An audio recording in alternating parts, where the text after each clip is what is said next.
Dahil sa isang trahedya, nawala ang alaala ng dalagang si Salome. Wala siyang maalala kahit na ano. Mabuti na lamang, isang pamilya ang kumupkup sa kanya. Sa loob ng halos 5 taon, kinukupkup siya ng mga yun na parang isang tunay na miyembro ng pamilya. Muling nakapagsimula si Salome hanggang sa maisipan na nga niyang magtrabaho na sa Maynila. Pumasok siya sa isang restaurant. Hindi naging madali ang buhay niya roon. Dahil kasi sa malaki niyang peklat sa muka, palagi siyang tinutukso na halimaw. Lahat ng pangaalipusta ay naranasan niya roon. Kahit ang kanilang manager ay nilalait din siya. Tiniis ni Salome ang lahat ng kanyang dinadanas.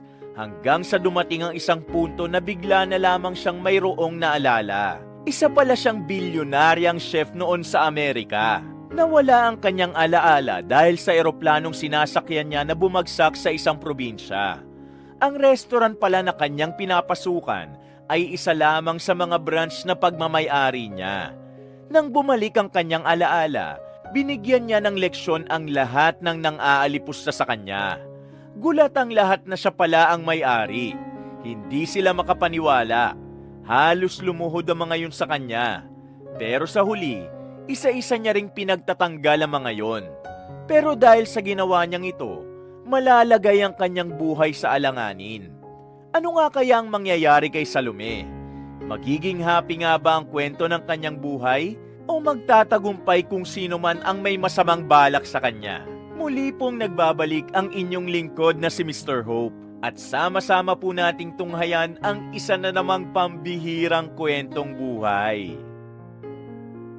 Maaga na namang nagising ang dalagang si Salome dahil sa malalakas na sigaw na naririnig niya sa sala ng bahay. Pagbangon at pagsilip niya sa pintuan, nakita niya roon ang magkapatid na si Grace at Ana na nagsasagutan na naman. Napapailing na lamang siya. Mula kasi noon hanggang ngayon, hindi pa rin talaga magkasundo ang dalawang babae. Tumayo si Salome at lumapit sa kanila. Malapit nang magpang-abot ang dalawa, kaya naman pumagitna na rin siya roon. Bakit na naman ba kayo nag-aaway? Pambihira naman kayo, kaaga-aga rinig na rinig ang boses nyo sa kwarto. Malamang pati sa labas din. Tingnan nyo, nakatingin dito yung mga tao. Sabi ni Salome sa dalawa. Huminga naman ng malalim ang magkapatid at saka nagtaray. Wala bang magsasalita sa inyo? Pag-uulit ng dalaga. Ito kasing si Ana, lahat na lang napupuna. Hindi na lang intindihin ang sarili niyang buhay eh. Buwelta ni Grace. Malamang pupunahin kita. Hindi maganda ang ginagawa mo eh. Kapag nalaman ni Mama ang kalukuhan mo, sigurado akong may stress na naman yon. Sagot naman ng babaeng si Ana. Sandali nga, ano bang problema? Ano nangyari? Sabihin niyo nga sa akin. Sabi pa ni Salome. Ito kasing si Grace ate, nakitulog ba naman sa bahay ng lalaking kalandian niya? Eh hindi pa naman niya yung kilala. Kakikilala niya lang noong nakaraang linggo. Eh paano kung may mangyari masama sa kanya? Eh di kawawa siya. Nag-aalala lang naman ako pero nagagalit na siya agad sa akin. Ikaw kasi nag-judge ka agad sa akin. Sinabihan mo agad ako na malandi nang hindi mo man lang inaalam ang tunay na nangyari. Buwelta pa ni Grace. Eh ano nga bang nangyari, Grace? May nangyari sa inyo, no? Sabat pa ni Ana. Oh, di ba ate, tingnan mo, napaka-judgmental niya. Paano hindi magiging judgmental? Umaga ka na umuwi tapos doon ka natulog. Anong gusto mong isipin ko? Nag-jack and poy lang kayo ron? Naglimburak? Nagpiko? Sarkastikong wika ni Ana. Wala ngang nangyari sa amin. Paanong may mangyayari? Eh bakla nga si John Mark. Pasigaw naman na wika ni Grace. Sa sinabing yun ni Grace ay napanganga si Ana. Nagsalubong naman ang kilay ni Salome sa kanyang narinig.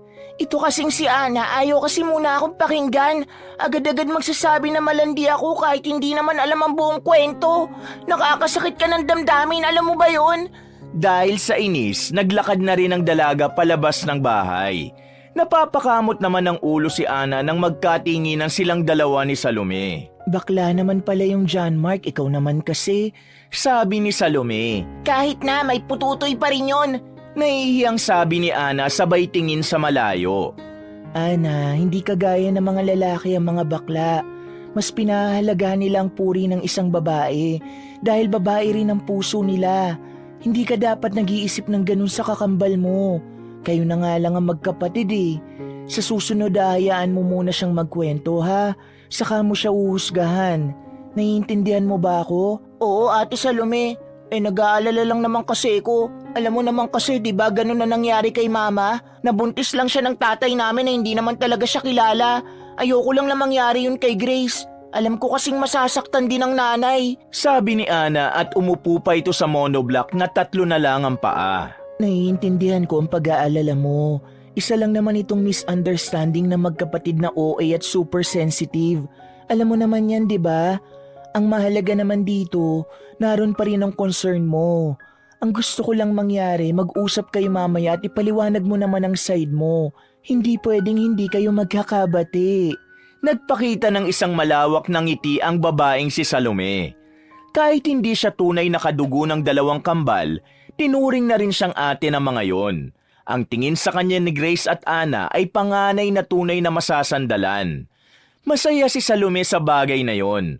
Kahit kasi wala siyang maalala kung saan siya nagmula at kung sino ba talaga siya, nararamdaman pa rin niyang may mga taong nagmamahal sa kanya. Tanging ang pangalang Salome lamang ang alam niya sa kanyang sarili. Nakita niya lang kasi ang pangalang yun sa kanyang dibdib na nakatato. Hindi niya alam kung pangalan niya ba yun o hindi. Pero yun na rin ang ginamit niya. Uy ate, tulala ka na naman. Sabi ni Ana sabay kalabit sa kanya. Ano? Ano nga bang sinabi mo? Natatawa na lamang din si Salome. Ang sabi ko, wala ka pa rin bang naaalala kahit konti? Tanong ni Ana na may bakas ng lungkot sa muka. Wala pa rin. Kahit isa wala. Hindi ko nga alam kung bakit. Sagot naman niya. Sa totoo lang ate, ayoko nang maalala mo kung sino ka. Kasi kapag bumalik na ang alaala mo, baka umalis ka na rin dito sa amin. Mamimiss kita. Pero sa kabilang banda, magiging masaya rin siguro ako kapag may naalala ka na. Kasi alam ko naman na yun yung malaking parte ng pagkatao mo na nawala sa'yo eh. Hinaplos ni Salome ang pisngi ng dalaga. Ngumiti siya ng malapad at saka nagsalita. Kahit naman bumalik ang alaala ko, isa kayo sa hindi ko naman makakalimutan. Walang magbabago. Paano pala kung mayaman ka pala, no? Sabi kasi ni Mama, nung natagpuan ka nila sa gilid ng dagat, ang ganda raw ng suot mo nun. Tapos branded din daw yung relo mo. Sabi pa ni Ana. Malabo yan. Alam mo kung mayaman ako, matagal na may naghanap sa akin. Tingin ko nga, yung branded na damit at relo ko nun, siguro bigay lang yun sa akin ng sugar daddy ko. Tapos sa kasamaang palad, nag-crash ang eroplano namin. Natawa na lamang din si Salome sa kanyang pinagsasabi. Maging si Ana ay hindi na rin naiwasan ng matawa. Matapos ang kanilang usapan, naghanda na rin si Salome sa kanyang pagpasok. Dapat wala siyang pasok sa araw na yon. Pero dahil absent ang isa sa mga kasamahan niya, wala siyang magagawa kundi pumasok. Doon siya nagtatrabaho sa isang hindi kilalang fast food chain malapit sa isang simbahan. Maliit lang ang sinasahod niya ron. Tapos minsan ay delay pa ang sahod nila. Hindi na lamang din nagrereklamo si Salome. Dahil ang katwiran niya, peke lang naman din ang lahat ng dokumento na pinakita niya. Buti na nga lang ay hindi na kinailangan pa ng mga requirements na may ugnayan sa mga government agency. Pagkarating niya sa fast food chain na yon, agad niyang nakasalubong sa labas si Henry. Ang naging kaibigan na rin niya roon. Maaga-aga pa naman kaya nagkaroon sila ng kaunting pag-uusap. Absent na naman yung loko. Talagang hindi na yata papasok si Marvin eh. Kung sa bagay, sino ba naman ang gaganaan sa sistemang ganito? Liit na nga ng sahod, delay pa. Masama pa ugali ng may-ari. Mas okay pa nga maging boss minsan mga inchik eh, no? Kesa sa kapwa mo na nga Pinoy, magulang pa. Nakakaurat eh. Uy Henry, hinaan mo nga yung boses mo. Baka mamaya niyan may makarinig sa'yo at isumbong ka. Tanggalin ka pa rito. Pagsaway ni Salome. Tanggalin? Mas maganda nga yun eh. Pero malabong gawin niya ni boss. Gagastos kasi siya ng pera sa ganon. Kaya ako na lang din ang aalis.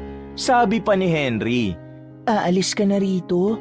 I mean, magre-resign ka na? Tanong ng dalaga. Oo, kailangan ko na ng mas malaking kita. Kailangan kong suportahan ng kapatid ko nag-aaral. Wala nang trabaho ang tatay ko eh. Saan ka naman magtatrabaho? Sa Maynila. Meron akong alam na pagpapasaan ng application ko. Nirekomenda ko ng dati kong kaklase sa isang agency kung saan siya pumapasok. Gusto mo bang sumama? Malis ka na rito. Walang pag-unlad dito, Salome. Sabi pa ni Henry. Gustuhin ko man sumama sa'yo pero paano ang mga documents ko? Alam mo namang dito lang sa probinsya medyo nauuto ko ang mga employer. Dun sa Maynila, mahigpit dun. Akong bahala. Parang hindi mo naman alam kung anong kaya kong gawin. Marami akong kakilala sa Maynila. Kaya nila tayong tulungan dyan tungkol sa mga papeles mo.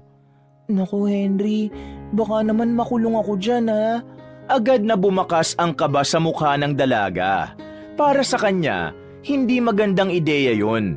Pero sa kabilang banda, naiisip din naman kasi niya na kailangan niya ng mas maganda talagang trabaho. Lalo pat tumatanda na rin si Aling Dina na kinikilala niyang ina. Meron naman trabaho ang kambal. Pero syempre, ayaw niyang iasa lang din ang lahat sa mga yon. Alam niya kasing may kanya-kanya rin silang pinagagastusan. Hindi ka makukulong. May tropa akong pulis sa Maynila. Kung ano man ang kailangan mo, sila nang bahala. Basta magbabayad lang tayo. Alam mo Salome, sa Maynila, walang lumalaban ng patas doon. Kung gusto mong makasabay, minsan kailangan mo ring mandaya. Sabi pa ni Henry. Hindi niya nagustuhan ang sinabi ng kaibigan. Pero napagtanto rin niya na meron nga rin talaga itong punto. Sa araw-araw na lang kasing napapanood niya sa balita, palaging laman ng balita ang mga tiwali sa Maynila. Ganun pa man, hindi niya pa rin gustong maging masamang tao. Ang gusto niya lang ay makapagtrabaho. Kaya kahit labag sa kanyang kalooban, para kay Aling Dina, susubukan niya ulit mandaya. Natapos ang kanilang pag-uusap nang napapaisip pa rin ang dalaga. Lutang ang kanyang utak habang iniisip ang mga sinabi ni Henry. Hanggang sa matapos na ang kanilang duty, yun pa rin ang gumugulo sa kanyang utak. O sige na, una na ako ha. Text mo na lang ako kapag nakapag-decide ka na. Wika ni Henry sabay sumakay na rin ito sa humintong jeep. Napapangiti na lamang din si Salome. Matagal niya ng kaibigan si Henry. Halos 4 na taon na rin. Bukod sa kambal at kay Aling Dina, isa si Henry sa nakakaalam kung anong nangyari sa kanya. Masasabi niyang espesyal ang lalaki dahil kahit kailan, hindi nito pinagkalat ang lihim ng kanyang pagkatao. Pagka-uwi niya sa kanilang bahay, agad niyang sinabi sa mag-iina ang kanyang balak. Sigurado ka na ba dyan sa gagawin mo Salome? Naku magulo sa Maynila. Hindi yan katulad dito sa probinsya na tahimik. Ang daming usok din doon at mga nagsisigawan. Ang sabi nga nila, kung gusto mong makipagsapalaran sa Maynila, kailangan mong tibayan ang loob mo dahil hindi ka papaboran ng tadhana kung ikaw ay hihina-hina. Sabi ni Aling Dina habang nasa hapagkainan sila. Oy naman ito ni Mama, hindi naman talaga literal na magulo sa Maynila. Galing ako dun last year, di ba? Wala naman ako nakita nagpapatayan. Pilosopong sagot ni Ana. Wala ka talagang sinasabing matino kapag seryoso ang usapan. Ang tinutukoy kong magulo maraming mandaraya doon. Maraming manluloko. Isa pa, mahigpit ang patakaran. Nag-aalala lang naman ako na baka mamaya mabiktima itong ate ninyo. Sabi pa ni Aling Dina at sabay uminom ng tubig. Strong ang pagkatao ni Ate Salome, malabong maloko siya. Isa pa, matalino siya. Alam niya ang gagawin niya. Sabat naman ni Grace. Ano bang papasukan mo sa Maynila kung sakali? Ani Aling Dina. Napag-usapan kasi namin ni Henry na mag-a-apply kami sa agency na kung saan ilalagay kami sa mga restaurant. Gusto ko sana ron para naman magamit ko yung talent ko sa pagluluto. Paliwanag ni Salome. Oo nga naman Ma, ang sarap kaya magluto ni Ate Salome. Feeling ko talaga dati ate, isa kang mabuting housewife. Natatawa pang wika ni Ana. Anong housewife ang sinasabi mo dyan ha? Hindi naman mukhang may anak o may asawa na itong ate ninyo. Mas mukha pa nga itong fresh kaysa sa inyong dalawang kambal. Buwelta pa ni Aling Dina sa dalawa. Naging masaya at masiglang kanilang hapunan. Kagaya ng palaging nangyayari na puno ng tawanan at biruan ng hapagkainan. Nagkabati na rin kasi sina Ana at Grace. Kaya ang dapat na lamang intindihin ni Salome sa mga sandaling ito ay ang pagpunta niya sa Maynila. Makalipas ang 1 linggo, nakapag-resign na rin ang dalaga sa trabahong pinapasukan niya. Ganon din naman si Henry. Nakahanda na rin ang lahat ng peking papeles ng dalaga na gagamitin niya sa pag-a-apply. Hindi niya alam kung magiging matagumpay ba ang gagawin niya, pero dinarasal na lang niya na sana walang maging aberya. Oh, Salome, yung mga habilin ko sa'yo ha. Kahit nakatira kayo sa isang bahay ni Henry, wag na wag ka magtitiwala sa kanya. Lalaki pa rin yan, sabi ni Aling Dina. Natatawa na lamang din si Henry at Salome sa sinabi nito. Huwag po kayong mag-alala, Aling Dina. May mga kasama rin naman po kaming babae sa bahay na yon. At magkakaiba po kami ng kwarto. Wala pong mangyayaring masama kay Salome, sabi ni Henry. Aba mabuti naman. Ate, mag-video call ka palagi kapag magluluto ako ha. Kailangan ko pa rin ang guide mo. Naiiyak na wika naman ni Ana. Ate, mag-iingat ka palagi. Kapag may problema ka, ako ang unang mong tatawagan ha. Si Ana kasi madalas puro laro lang ng online games yan. Sabat naman ni Grace. Tatandaan ko ang lahat ng mga sinasabi nyo. Kayong kambal, iwasan nyo na mag-away ha. Huwag na kayong dumagdag pa sa stress ni Mama. Kayo na nga lang ang magkamuka, kaya dapat kayong unang magkakasundo, sabi ni Salome.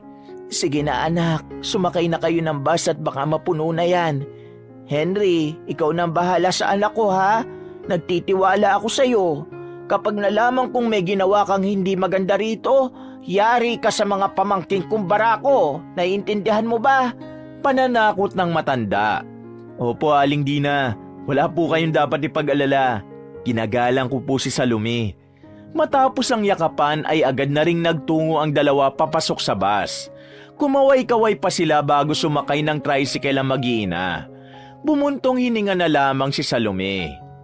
Oh, lalim niya na. Nalulungkot ka ba kasi malalayo ka sa kanila? Tanong ni Henry nang magkatabi na sila sa upuan. Hindi. Kinakabahan kasi ako. Henry, paano kung malaman nila na gawa-gawa ko lang ang documents ko? Nag-aalala niyan tanong. Huwag ka nga nag-iisip ng ganyan. Dapat positive lang ang iniisip mo. Kainis kasi. Ang tagal magbalik ng alaala ko. Hindi ko tuloy malaman kung ano ba talagang tamang document ang para sa akin. Inakbayan na lamang ni Henry ang dalaga sabay ngiti. Kalma, akong bahala sa'yo. Gagawin natin ang lahat para matulungan mo si Aling Dina. Akala mo ba hindi ko alam na kaya mo to pinapatos dahil may sakit si Aling Dina sa bituka at kailangan niya magpagamot? Paano mo naman nalaman yun, Henry? Tanong niya. Yung kaamiga ni Aling Dina, pinsan ng lola ko. Narinig ko lang naman kanina nung pumunta ako sa inyo. Doon kasi nakatira yung pinsan ng lola ko sa lugar nyo. Ang sabi, itong nanay-nanayan mo, may sakit sa bituka. Inamin sa kanila. Tama yun. May sakit nga siya sa bituka. Kaya nga, hiyang-hiya na ako sa 2 kambal. Nauubos ang pera nila para sa gamot. Kaya ako kailangan kong mas kumita ng maayos para makatulong na rin ng mas maayos. Si Mama Dina nang nagsilbi kong ina sa loob ng 5 taon na nangangapa pa rin ako sa sarili kong pagkatao. Henry, hindi ko kayang mawala si Mama Dina. Lahat gagawin ko para lang mabigyan siya ng maayos na buhay. Alam mo, sobrang bilib ako sa'yo. Kahit alam mo na hindi mo naman sila kadugo, talagang sobrang mahalaga sila sa'yo, no? Hindi na ito tungkol sa pagtanaw ng utang na loob Tungkol na ito sa kung gaano mo kamahal ang pamilyang tinuturing mo. Nang makarating na sila ng Maynila, agad silang tumungo sa isang apartment na kung saan alam niyang magdudulot lang sa kanya ng pagkailang. Hindi na kasi probinsya ang ginagalawan niya, kaya alam niya ang unang mapapansin sa kanya ng mga tao ay ang kanyang itsura. Nung nasa probinsya pa kasi siya, walang kahit sinong may pakialam sa problema ni Salome sa itsura niya. Kapag nasa probinsya siya, parang nakakalimutan niya nang meron siyang malaking peklat sa mukha. Ito ay dahil sa natamo niyang sugat nung mangyari ang isang trahedya. Hindi makatingin ng maayos ang dalaga pagpasok nila ng apartment. Kagaya ng mga tao sa terminal, nakatingin din ang mga yun sa kanyang mukha. Nagbubulungan at parang nagtataka kung anong nangyari sa malaking peklat na meron siya. Hindi naman pangit si Salome at ang peklat naman niya ay nasa kabilang pisngi lang naman. Makikita pa rin ang kagandahan niya kahit meron siya nito. Ang kaso nga lang, hindi niya naman kontrolado ang sasabihin sa kanya ng mga tao. Bagay na labis na nagpapagulo ng kanyang kaisipan. Magandang hapon sa inyong lahat. Kami yung bagong titira kasama nyo sa bahay na to. Ako sa taas, ito naman dito sa baba. Ako nga pala si Henry. Siya namang kasama ko ay si Salome. Pinakitaan pa ng malawak ng ngiti ni Henry. Ngumiti lang din sa kanila ang ibang naroon. Agad na rin silang nagtungo muna sa magiging kwarto ni Salome. Hindi naman kalakihan ang silid ng dalaga, pero malinis na ito sa loob. Kontento ng dalaga roon dahil hindi naman talaga siya maarting tao. Sige na, mag-aayos lang din ako sa kwarto ko. Tawag ka na lang kapag may kailangan ka, ha? Wika ni Henry sa kanya. Sige, maraming salamat ulit ha. Sagot naman niya. Bumuntong hininga na lamang si Salome. Napahiga siya sa kama at saka tumitig ng matagal sa kisame. Bagong lugar, bagong buhay. Bulong niya. Bumangon siya at tumingin sa salamin. Hinawakan niya ang malaki niyang peklat sa muka. Ngumiti siya ng pilit at saka muling nagsalita. Kailangan kong tanggapin ito kasi kailangan kong mabuhay at may kailangan akong buhayin. Matapos yun, sinimula na rin niya ang pagsasalansa ng mga damit niya sa aparador na naroon. Dakong 7:00 na ng gabi nang matapos ang dalaga. Kahit kakaunti lang naman ang mga inayos niya, hindi niya maiwasang hindi mapagod. Inantok siya kaya maaga siyang nakatulog. Kinabukasan, maaga siyang naghanda. Pero sa dahil marami sila sa bahay na yon, halos 1 oras pa silang naghintay ni Henry. Isang banyo lang kasi ang ginagamit nila ron. At dahil bago pa lang sila, hindi naman sila pwedeng basta na lang makipag-unahan. Mga bandang 8:00 na siya nakarating sa agency na kanilang ina-applyan. Agad din naman silang inasikaso. Masaya ang dalawa nang malaman na pareho silang natanggap. Ang kaso nga lang, sa magkaibang restaurant sila nailagay. Sayang, di tayo magkasama. Mas maganda sana kung magkasama tayo para hindi mahirap mag-adjust no? Sabi ni Henry habang naglalakad na sila sa bangketa. Ayos na yun, ano ka ba? Ang mahalaga, pareho tayong may trabaho. Sa susunod na linggo, makakapasok na rin tayo. Sabi naman ni Salome na mababakas din ang kaligayahan sa kanyang mukha. Ano, kain tayo? Libre ko. Pag-aaya ng binata. Hindi naman tumanggi si Salome dahil ang totoo, nagutom rin talaga siya sa dami ng tinanong sa kanila ng babaeng nag-interview. Kumain sila sa isang mumurahing kainan. Yun lang kasi ang kinaya ng binata. Pero wala namang kaso yun kay Salome. Hindi naman siya maarte sa kinakain. Isa pa, libre naman yun ni Henry. Habang kumakain sila, bigla na lamang sumakit ang ulo ni Salome. Napansin naman yun ni Henry kaya agad siya nitong tinanong. Anong problema? Masakit ang ulo mo? May naalala ka ba? Tanong ng binata.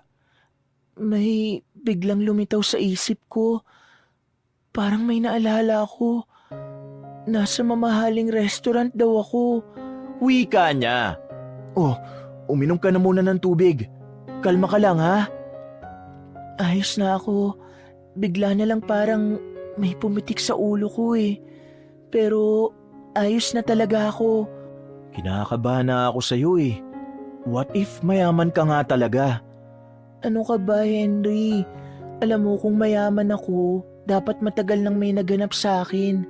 Pero wala naman. 5 taon na rin naman ang nakalipas, no? Iniisip ko nga siguro dati akong gold digger. Natatawa niyang sabi. Gold digger? Nagtatakang tugon ng binata. Gold digger, ibig sabihin, yung mga babaeng pera lang ang habol sa mga lalaki. Tapos, madalas matandang mayaman ang ginojowa. Paliwanag niya. Wala naman sa itsura mong ganun, ano ka ba? Pinagsasabi mo.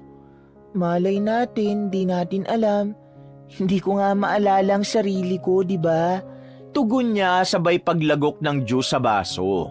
Basta kung ano ka man dati, sana wag mo akong kakalimutan kapag naalala mo na kung sino ka ha. Bakit naman kita kakalimutan? Ikaw nga lang ang nag-iisa kong kaibigan. Pagkatapos nilang kumain ay diretso uwi na rin sila. Maaga silang natulog dahil maaga rin silang mag-aasikaso ng lahat ng kailangan nila sa trabaho. Makalipas lang ang halos 5 araw, kumpleto na nila ang lahat ng requirements. Ipinasa nila agad yun sa agency at kinabukasan, sinabihan na silang magsimula. Ang inaplayan ni Salome na trabaho ay cook. Pero nagulat siya nang sabihin sa kanya sa text na siya ay magiging crew. Malayo sa trabahong inaasahan niya. Kaya naman medyo dismayado ang dalaga. Ayos lang yan. Baka kasi wala pa talagang bakanting posisyon sa cook. Pagtiyaga mo na muna ang pagiging crew. Malay mo kapag nakitaan ka nila ng kausayan baka i-promote ka agad.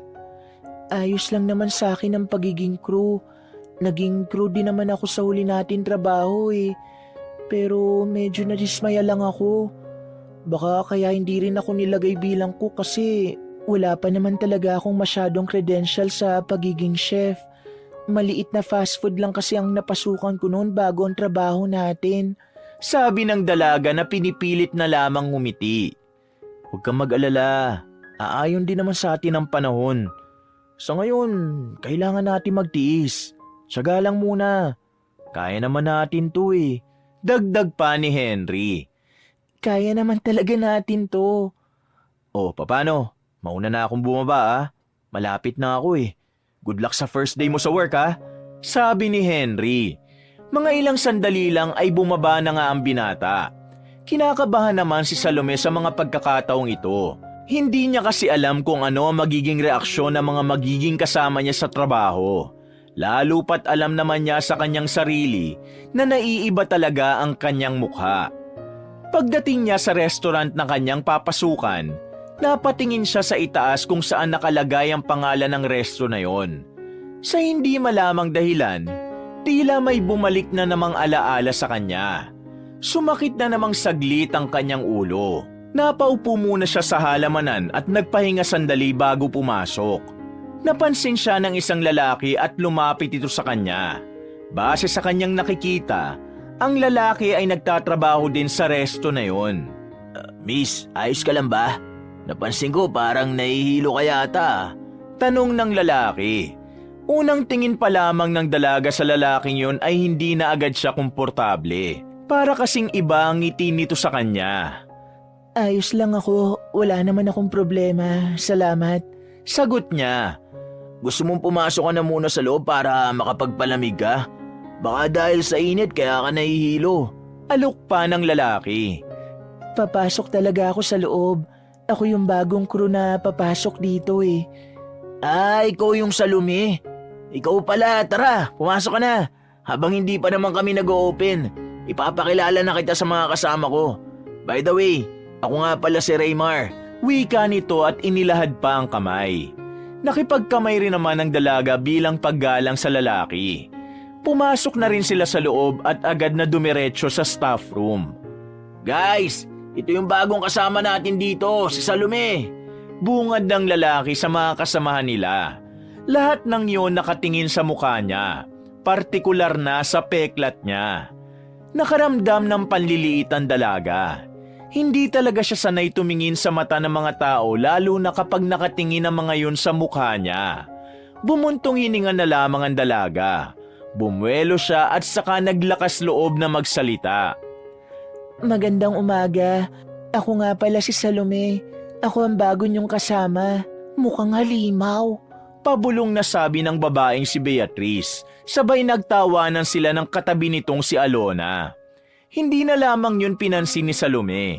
Gusto niyang simulan na sanayin ang kanyang sarili sa mga maaaring masasakit at pangit na salita na maririnig niya. Dahil para sa kanya, nagpunta siya ng Maynila para makapagtrabaho at hindi para intindihin ang ibang tao. Sana maging maayos ang samahan natin kahit na bago lang ako. Maraming salamat sa inyong lahat. Sabi niya sabay ngiti. Kung magsalita ka, alam mo tatakbong mayor eh. Sabi naman ni Alona sabay hirit ng joke. Uy, umayos nga kayo. Maging nice kayo sa bago nating katrabaho. Kasi hindi naman kayo ginanyan nung kayo ang bago rito eh. Sabi ni Raymar. Medyo natuwa naman ang dalaga dahil sa sinabi ng lalaki. Kahit napapaano'y humanga siya kay Raymar. Tama na yan. Magsimula na tayo magtrabaho. Ikaw na bago, pumunta ka sa opisina ni Mami Nerva. Nandun siya sa likuran. Sabi naman ng lalaking si Fidel. Tumango na lamang ang dalaga at sinunod ang sinabi nito. Lumabas siya ng staff room at hinanap ang sinasabing opisina. Malaki ang restaurant na yun kaya naman medyo natagalan siya sa paghahanap. Ayun na yata. Bulong niya sa sarili nang may makita siyang pinto sa dulo banda. Dali-dali siyang nagtungo roon. Pagpasok niya, abala ang isang babae na palagay niya nasa early 40s pa lang ang edad.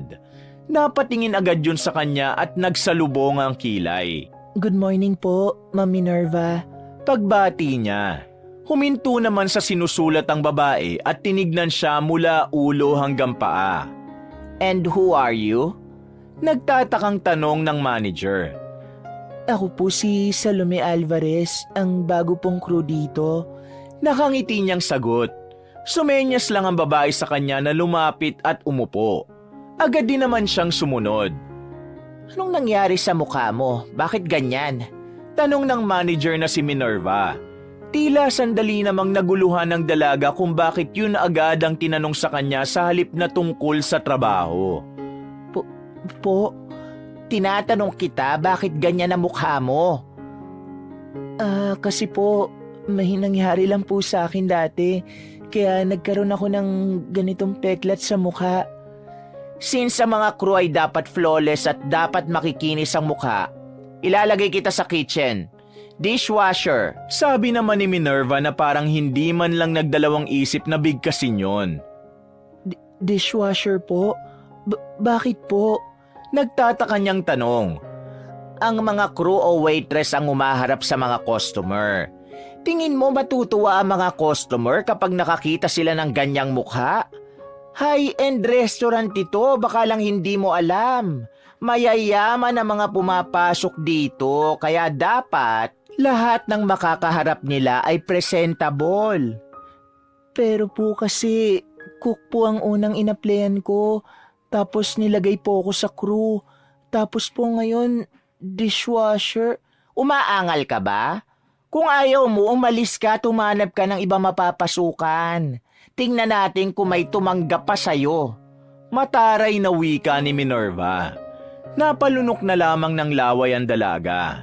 Hindi niya alam kung ano ang una niyang mararamdaman. Pakiramdam niya noon, nilalait at inaapak-apakan ng kaharap niya ang kanyang pagkatao. Pero ganun pa man, sinubukan na lamang niyang intindihin ang kalagayan niya. Ang inisip na labang niya ay kailangan niya ng trabaho. Ayoko sa lahat ng mga maaarte na hindi naman umaayon sa ganda. Tandaan mo, magsisimula ka pa lang. Kaya kung ano man ang mga pangit mong ugali, huwag mong ipakita sa akin agad dahil palalayasin talaga kita rito. Kung inaakala mong mabait ako sa mga gaya mong mareklamo, nagkakamali ka. Hindi ako mabait sa lahat lalo na kung tamad, maarte at walang silbi. Naiintindihan mo ba ako? Opo, Ma'am Minerva. Masaya na po ako sa dishwasher. Ang mahalaga po ay may trabaho ako. Sabi ni Salome.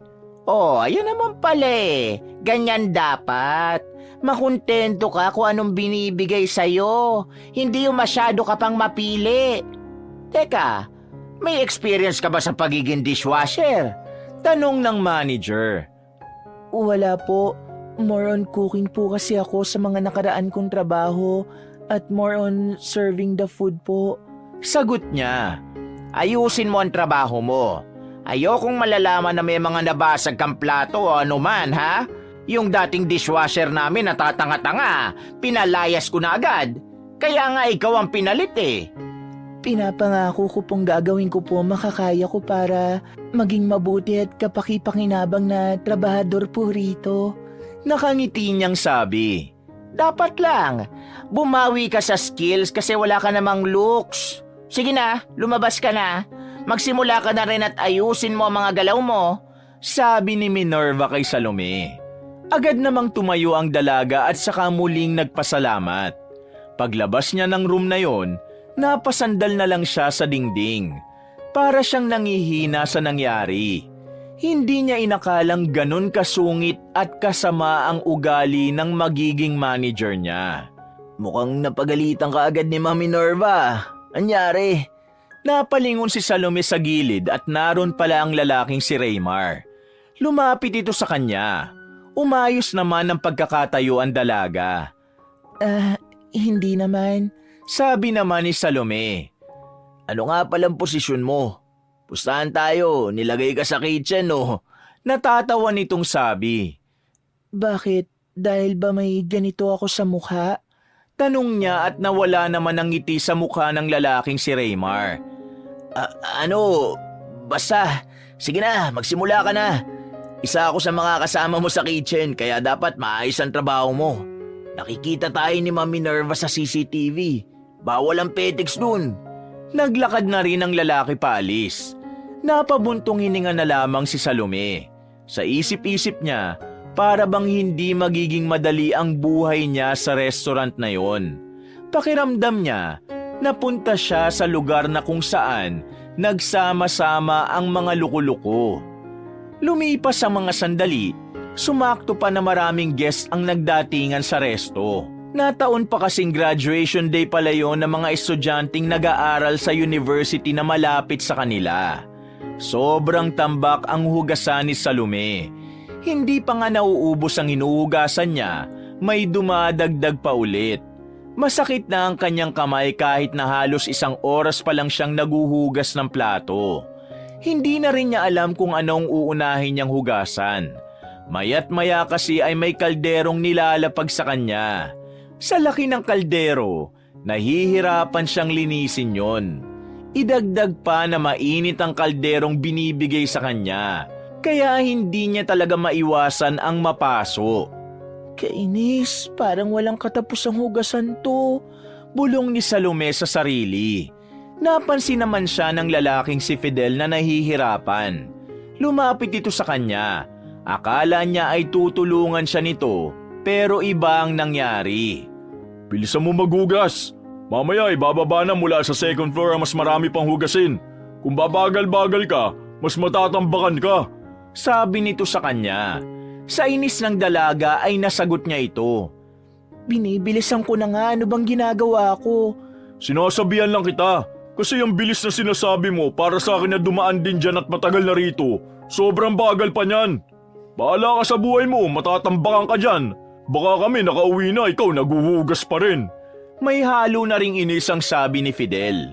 Iniwan siya nito roon at tinapunan pa siya sandali ng masamang tingin. Napailing na lamang ang dalaga. Palagay niya, wala talaga siyang matinong katrabaho doon. Sobrang layo sa trabahong inalisan nila ni Henry. Doon, kahit na maliit at delay ang sahod, lahat ng nakakasama ng dalaga ay mababait. Hindi pinapansin ang malaking peklat niya sa mukha at tinuturing lang siyang normal. Tinuon na lamang ng dalaga ang atensyon niya sa kanyang paghuhugas. Tinitiis na lamang niyang pananakit ng kanyang kamay. Lagi niya lang iniisip na masasanay rin siya sa sistema at kailangan niya ang trabahong ito. Makalipas pa ang ilang oras, nangyari nga ang sinasabi sa kanya ni Fidel. Dumating na ang maraming hugasin mula sa ikalawang palapag. Halos malula ang dalaga. Wala nang mapaglagyan sa pwesto niya kaya mas kailangan niyang bilisan. Sa pagmamadali niya, nakabasag na siya ng 1 plato. Lahat ay napatingin sa kanya. Ang 2 dalaga na sina Beatrice at Alona tumawa pa. Alam kasi ng mga ito na malalagay sa alanganin ang trabaho ni Salome dahil doon. Nagmamadaling dinampot ng dalaga ang basag na plato at saka tinapon sa basurahan. Bumalik siya sa paghuhugas na para bang walang nangyari. Matinding konsentrasyon ang ginawa niya habang naguhugas. Hindi niya na pinapansin ang mga naririnig niyang usapan tungkol sa kanya. Ang tanging takbo ng utak niya ay matapos agad ang mga hugasin. Dakong 5:00 ng hapon, kakaunti na lang ang huhugasan niya. Tumating na rin ang oras ng kanilang break, kaya naman nakahinga na rin siya ng bahagya. Tumungo sila sa staff room. Agad namang kinuha ng dalaga sa locker niya ang baon niyang pagkain. Alam mo, miss, kung hindi ka sanay sa trabahong to, umalis ka na lang. Sabi ni Alona sa kanya. Kaya ko naman, mahirap lang talaga sa umpisa pero alam kong masasanay rin ako. Sagot naman niya sabay nagpakita ng tipid ng ngiti.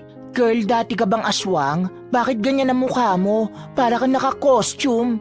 Sabi ni Beatrice. Uy, maayos nga kayo. Wala ba kayong manners? Sabat naman ng lalaking si Raymar. May gusto ka ba rito? Tanong ni Alona sa lalaki. Wala, ang sinasabi ko lang, umaayos kayo ng pakikitungo ninyo. Pare-pareho lang naman tayo ng mga sahod kaya huwag kayong umasa na parang mas mataas kayo sa kanya. Sa sinabing ito ni Raymar, tila nasagi ang ego ng dalawang babae. Natapos ang oras ng duty ni Salome nang pagod na pagod ang kanyang buong katawan. Lalong-lalo na ang kanyang kamay na hindi naman talaga sanay humawak ng mabibigat na plato at ng malalaking kaldero. Habang naghihintay siya ng masasakyan pa uwi, nararamdaman niya ang panginginig ng kamay niya. Parang nangihina rin ang tuhod niya sa sobrang pagod.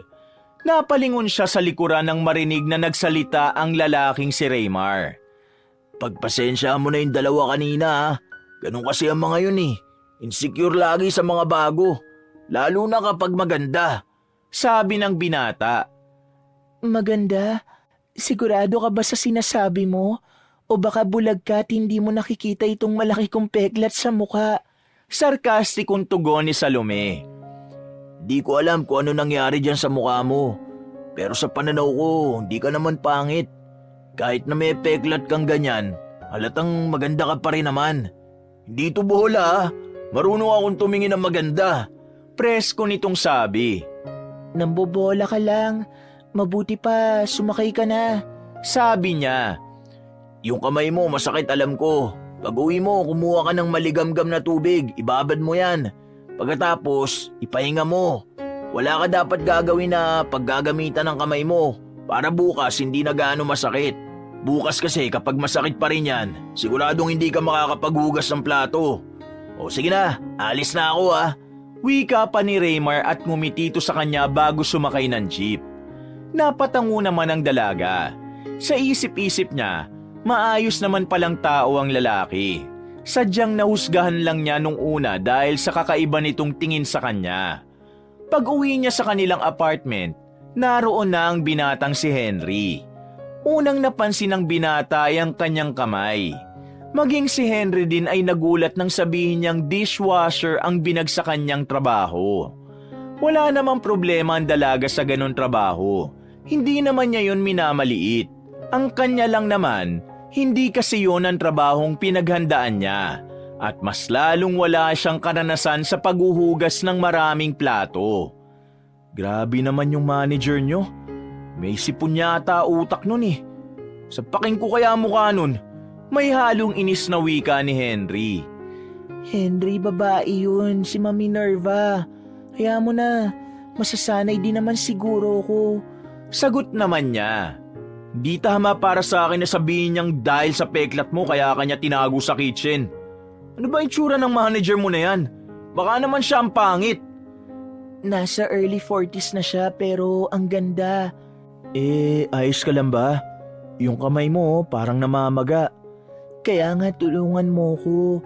May initan ka ng tubig, di ba? Pahingi naman ako ng maligamgam. Kailangan ko raw tong ibabad para kahit paano mabawasan ang pamamaga. Baka bukas kasi mas mahirapan ako kapag hindi ko ito inagapan. Paliwanag ng dalaga. O sige, hintayin mo lang ako rito ha. Sabi ni Henry at agad na rin itong nagtungo sa sariling silid. Pagbalik, mayroon na itong daladalang timba na may maligamgam na tubig. Maraming salamat ha. Babad ko lang muna itong kamay ko. Sabi niya, "O sige, ako naman magsasaing lang ako. Gutom ka na ba? Kain tayo." Kumain na ako bago umuwi. Salamat.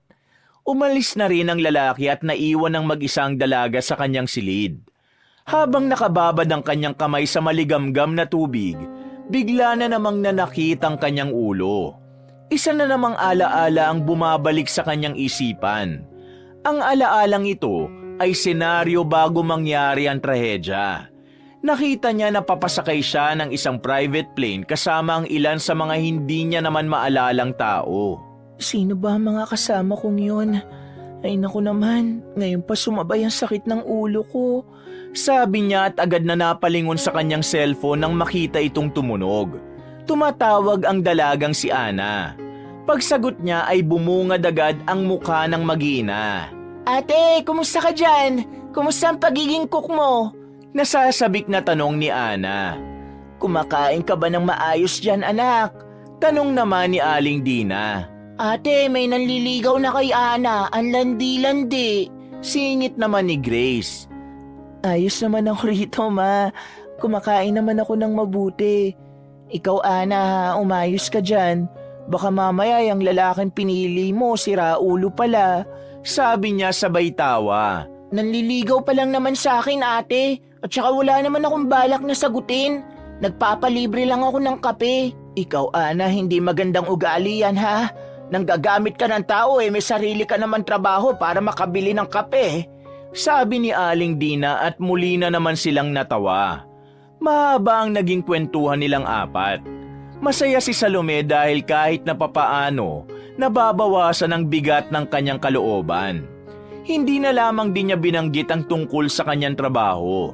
Kaya ang pagkakaalam na mag-iina ay pagiging cook nga talaga ang kanyang napasukan. Matapos ang usapan na yon ay naramdaman ni Salomeng nababawasan na ang pananakit ng kanyang kamay. Naging maayos naman ang kanyang pagtulog ng gabing yon. Pero kinabukasan, isang pagsubok na naman ang kanyang haharapin. Oh, good luck sa second day natin ha. Text ka kapag pauwi ka na para makapagsabay tayo. Medyo late na rin ang uwi ko today sabi ni Henry. Okay, sige, ingat ka. Sabi naman ni Salome at sumakay na rin ang lalaki sa jeep. Bumiyahe na rin ang dalaga patungo sa kanyang papasukan. Pagdating niya roon, habang nasa tapat ng resto ay huminga siya ng malalim. Sinabi na agad niya sa kanyang sarili na wala siyang ibang iintindihin kundi ang kanyang trabaho. Magandang umaga, Salome. Bati sa kanya ng lalaking si Raymar. Magandang umaga rin. Sagot naman niya. Oh, kumusta ang kamay mo? Sinunod mo ba yung sinabi ko? Tanong ng lalaki. Oo, sinunod ko ang sinabi mo.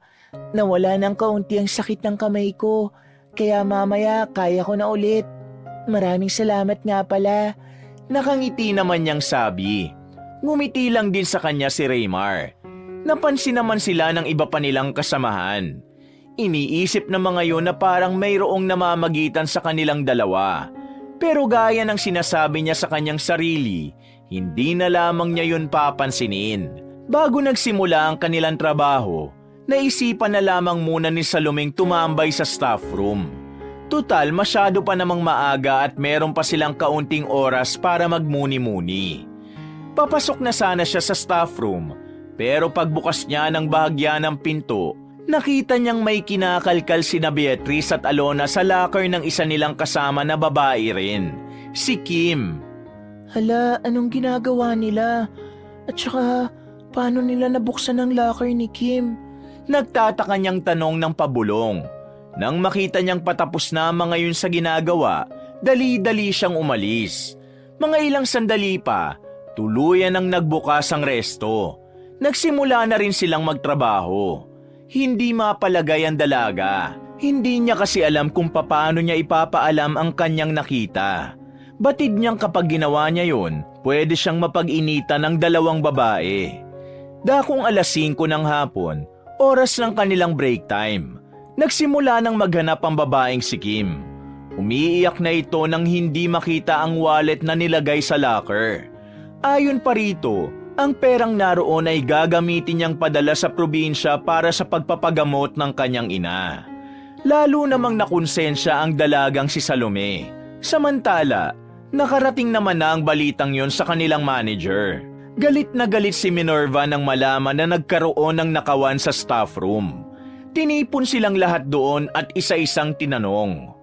Wala ba talaga nga amin kung sino ang kumuha ng pera ng taong ito?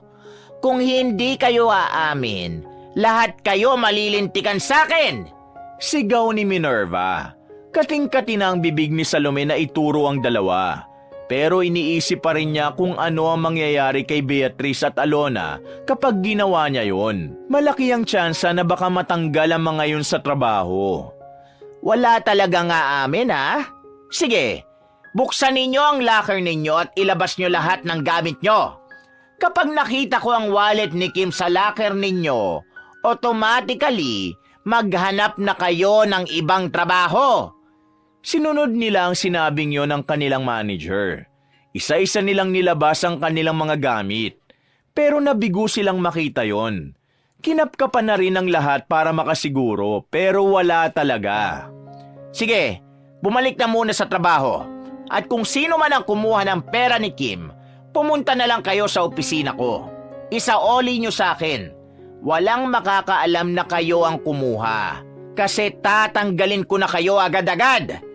Padabog na lumabas ang babae at kumalampag pa ang pinto. Napapailing na lamang si Salome. Naisip niyang bakit kasi walang CCTV camera sa loob at labas ng staff room. Na maglabasan na ang mga kasamahan nila, nagpaiwan si Salome sa staff room dahil naroon pa ang dalawang dalaga. Kunwaring may hinahanap si Salome sa locker niya. Pero nagsalita siya na siya namang kinaalarma ng dalawa. Kung ako sa inyo, ibalik nyo na lang. Huwag kayong mag-alala. Hindi ko sasabihin na kayo ang kumuha. Sabi ni Salome. Lumapit sa kanya ang dalawa ng nakasalubong ang kilay. Pinagbibintangan mo ba kami? Tanong sa kanya ni Alona. Halos ilapit na nito ang mukha nito sa dalaga. Amoy na rin ni Salome ang mabahong hininga nito na amoy sigarilyo. Hindi ko kayo pinagbibintangan. Ang sinasabi ko talaga ay totoo. Nakita ko kayong dalawa kanina bago magsimula ang trabaho natin. May kinakalkal kayong locker. Humarap si Salome sa kanila at saka nagtaas din ang kilay. Kung ayaw niyong mawalan ng trabaho, ibalik niyo na lang sa locker ni Kim kung ano man ang kinuha niyo. Wala akong sasabihin na kahit ano sa kahit sino rito sa atin. Pinagbibintangan mo ba kami ha? Lakas ng loob mo mambintang ah. Buwelta naman ni Beatrice. Maawa kayo sa tao. Panggamot yun ng nanay niya. Kapag hindi niyo binalik, mapipilitan akong sabihin kay Ma'am Minerva ang totoo. Mawawalan kayo ng trabaho. Pero kung ibabalik niyo na ngayon pa lang, wala akong sasabihin. Walang trabahong mawawala. Naglakad na palabas ng staff room si Salome. Naiwang napanganga na lamang ang dalawa habang nagngingit-ngit sa galit. Hindi nga nagkamali si Salome. Ibinalik ng dalawang dalaga ang pitaka ni Kim. Walang bawas kahit na piso. Buong buo. Tinupad ni Salome ang pangako niya na wala siyang isusumbong. Pero kahit na ganun pa man, nagdulot ito ng pagkamuhi kay Alona at Beatrice. Magmula nang mangyari ang insidenteng yon, nagtanim na ng galit ang dalawang babae sa kanya. Makalipas ang maraming araw, nasanay na rin si Salome sa trabaho niya. Unti-unti na siyang bumibilis. Nakukuha niya na ang tamang paraan ng paghuhugas ng mga plato. Pero sa kabila ng pagiging maayos ng kanyang performance, unti-unti namang nasisira ang kanyang mental health dahil sa kanyang mga katrabaho. Numero 1 na nga rito ang mga dalagang sina Beatrice at Alona. Halos araw-araw na kasi siyang binubwisit ng mga yon. Lagi siyang pinapahiya, nilalait at sinisiraan sa manager nila at kung ano-ano pang hindi magagandang gawain laban sa kanya. Kung minsan, naiiyak na lamang si Salome sa ginagawa ng mga yon. Pero kahit na kailan, hindi niya naisip na gantihan ang mga yon. Isang hapon, habang nasa break si Salome, bigla na lamang siyang tinapunan ng tubig ni Alona sa dibdib. Nagulat si Salome. Napatayo agad siya habang kumakain. Ay, sorry, hindi ko sinasadya. Nadulas kasi ko. Ito kasi si Raymar paharang-harang eh. Sabi pa ng dalagang si Alona. Ano ka ba? Umayos ka nga. Maglalakad ka na nga lang, tatanga-tanga ka pa.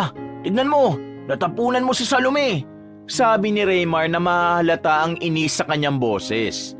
Bakit mo ba pinagtatanggol ang babaeng yan? Syota ka ba niya? Hindi naman ah. Huwag kang feeling guardian angel kung wala ka namang papel sa buhay niya. Nang aasar pa nitong sabi, bigla ring dumating ang babaeng si Beatrice at nakisawsaw na rin sa gulo. Sigurado ka ba na gusto mo ang mukhang halimaw na yan? Hindi ka ba nandidiri sa mukha niyan? Natatawa pang tanong ni Beatrice. Alam niyo problema sa inyo? Matitino nga ang mukha ninyo pero ang mga ugali niyo puro naman kabulukan. Sobrang nakakadiri. Tama na, Raymar. Magpapalit na lang ako ng damit. Sabi naman ni Salome. Nagmamadali itong kumuha ng damit sa kanyang locker at nagtungo sa restroom. Bumuntong hininga na lamang si Salome habang nakaharap sa salamin. Pinunasan niya ang nangingilid niyang luha at ngumiti siya ng pilit. Kaya ko ito. Kakayanin ko ito. Hindi ako papatinag. Sabi niya pa sa kanyang sarili. Matapos makapagpalit ng damit ay bumalik na siya sa staff room.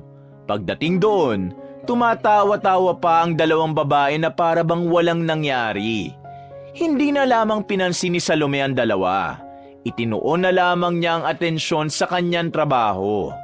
Sa kalagitnaan ng kanyang paghuhugas, naramdaman niya ang kamay ni Raymar sa kanyang bewang. Napalingon siya agad dahil talaga namang nakaramdam siya ng pagkailang. Salome, pasensya ka na sa dalawa kanina ha. Huwag mo na lang sigurong pansinin. Basta habang nandito ako, hindi kita pababayaan. Sabi ng lalaki. Maraming salamat, pero yung kamay mo... Sabi ni Salome at agad namang tinanggal ng binata ang kamay niya sa bewang ng dalaga. Ay, sorry. Basta huwag ka matakot sa kanila. Nandito lang ako. Huwag mo istorboy niyan, nagtatrabaho. Sabi naman ng lalaking si Fidel. Umalis na rin si Raymar. Binilisan na lamang ni Salome ang paghuhugas ng plato. At dahil wala namang gaanong guest nung gabing yon, maagang natapos ang dalaga. Pinalipas na lamang niya ang mga oras habang nasa loob siya ng staff room. Lumapit na naman sa kanya ang lalaking si Raymar. Masigla itong tumabi sa kanya. Salome, pwede ba kitang yayain sa birthday ko? Next week na yun. Sana makapunta ka. Sabi nito sa kanya. Alam mo kasi, hindi naman ako mahilig magpunta sa mga ganyan. Kaya, sorry. Sagot ng dalaga. Sige na, Salome. Wala rin naman kasi akong ibang kaibigan eh. I mean, meron pero kasi lahat sila nasa ibang bansa na. Kung pupunta ka, magiging masaya ako kasi may sigurado ng a-attend ng birthday ko. Huwag ka mag-alala. Naroon naman ang mga kapatid kong babae. Pag-iisipan ko, bukas ko na lang sasagutin kung papayag ako. Ayos! Aasahan kong pagpayag mo ha. Sige na, balik na ako sa labas. Sabi naman ni Raymar at dali-dali na itong umalis. Napasandal na lamang din si Salome sa dingding at bumuntong hininga. Sa totoo lang, gusto niya nang umalis sa trabahong yon. Pagod na siyang intindihin ang ginagawa ni na Beatrice at Alona. Pakiramdam niya, anumang oras ay papatol na siya sa mga yon. Pero dahil kailangan niya ng trabaho at pera, hindi niya magawang bumitiw. Lalo pat mag-aambaga na sila ng dalawang kambal sa pagpapa-opera ni Aling Dina. Natapos ang sandaling yon, uwian na rin nila. Hindi na hinintay pa ni Salome ang binatang si Raymar dahil ayaw na muna niya ng kausap. Sumakay siya agad ng jeep. Pinauna na rin niyang umuwi ang lalaking si Henry. Pag-uwi niya, naroon na pala ang binata. Nakita agad ng lalaki ang kakaibang lungkot sa mata niya. Bakit ba kasi hindi ka magsumbong sa manager niyo? Para matanggal na sila. Isumbong mo yung kalokohan na ginawa nila. Yung kinuwento mo sa akin pagnanakaw nila.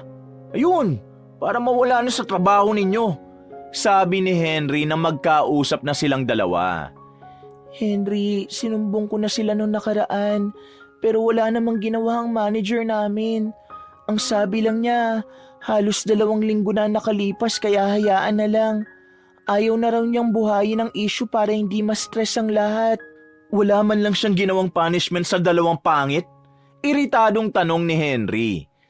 Wala, hindi ko rin alam kung bakit. Buisit. Ano bang pangalan ng manager na yan? Ire-report ko sa agency natin. Wag na. Bakit wag? Inaabuso ka na nila. Kapag pinalaki ko ang gulo na to, baka mawalan ako ng trabaho, Henry. Mas kailangan ko ng pera ngayon kasi sa susunod na buwan, magpapa-opera na si Mama Dina. Sa sinabing yun ni Salome ay kumalma na rin ang binata. Bumuga na lamang ito ng hangin at dismayadong sumandal sa haligi ng kanyang pintuan. Mga siraulo mga yan. Karmahin sana silang lahat. Sabi pa ng binata. Magsasalita pa sana si Salome nang biglang sumakit na naman ang kanyang ulo. Pero sa pagkakataong ito ay mas matindi na ang pananakit. Umiikot na rin ang kanyang paningin dahil sa mga alaala na pilit na lumilitaw sa utak niya. Uy, Salome! Ano nangyayari sa'yo? Ayos lang ako. Pahingi lang ako ng tubig. Sabi ni Salome at agad namang kumilos ang binata. Ikaw naman kasi. Masyado mo na kasing iniistas ang sarili mo. Nag-aalalang wika ng lalaki. Henry, meron akong naalala. Ha? May naalala ka na? Sabihin mo, ano? May nakita akong matanda.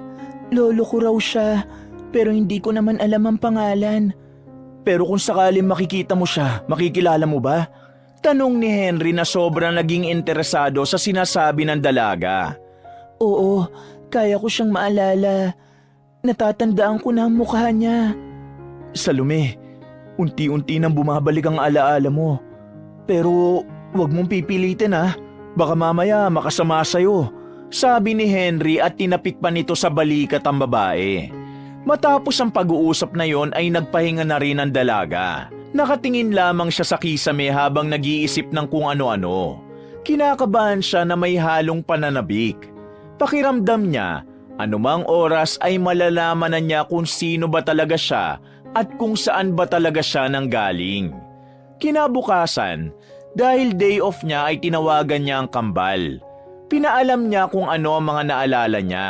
Umiyak-iyak pa si Ana dahil iniisip nito na baka makalimutan na sila ni Salome sa oras na tuluyan ng magbalik ang alaala nito. Ang OA mo talaga, hindi naman porke makakaalala na si Ate Salome, mabubura naman ang mga alaala niya ngayon.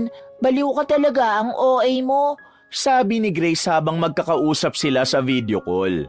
Tama si Grace, malabong makalimutan ko kayo. Kayo kaya ang pamilya ko. Sagot naman niya. Gumaan ang pakiramdam ng dalaga dahil nakausap niya ang tinuturing niyang mga kapatid. Kahit na papaano, nadagdagan ang lakas ng loob niya para pumasok sa trabaho. 2 araw ang nakalipas, mas napapadalas na ang pagsakit ng ulo ng dalaga. Pero nawawala din naman agad kapag may naaalala na siyang mga detalye ng nakaraan. Hindi pa malinaw sa kanya ang maraming bagay. Pero isa lang ang nasisiguro niya. Unti-unti nang nagkakaroon ng linaw sa kanya ang ilang parte ng kanyang pagkatao. So, dati ka pala talagang nagluluto? Baka yun naman talaga ang trabaho mo kaya ka masarap magluto ng kung ano-ano.